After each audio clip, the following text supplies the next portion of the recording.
আমি অনার্স পড়ুয়া যুবক, আমি জান্নাতে যেতে চাই, এজন্য আমাকে উদ্দেশ্য করে একটি নসিহা করুন। আমি আপনাকে উদ্দেশ্য করে বলতে চাই, যুবকদের সবচেয়ে বড় আল্লাহ ভীরুতার প্রমাণ হলো তাদের চরিত্রের হেফাজত।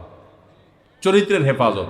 আপনি কোনো অবৈধ রিলেশনে যাবেন না, এই চ্যালেঞ্জটা নেন। সমস্ত যুবকরা যদি যায়, আপনি একা স্রোতের বিপরীতে চলার চেষ্টা করবেন। যদি টিকে থাকতে পারেন, চরিত্রকে হেফাজত করতে পারবেন, আপনি হবেন সবচেয়ে বড় ইবাদত গুজার যুবক, সবচেয়ে আল্লাহওয়ালা যুবক। যুবকদের সবচেয়ে বড় বুজুর্গি হলো এই চরিত্রে হেফাজত করতে পারাটা। তাদের জন্য নফল আমল বা অন্য কোনো কিছু এত বড় বুজুর্গির ব্যাপার না। ওয়াজ মাহফিলের ভলান্টিয়ারি কাজ করেন অনেক বেশি, এটা আপনার জন্য বড় বুজুর্গির ব্যাপার না। আপনার জন্য বড় বুজুর্গির ব্যাপার হলো আপনার স্কুলে, কলেজে, ইউনিভার্সিটিতে গিয়া অবৈধ কোনো সম্পর্ক করেন না।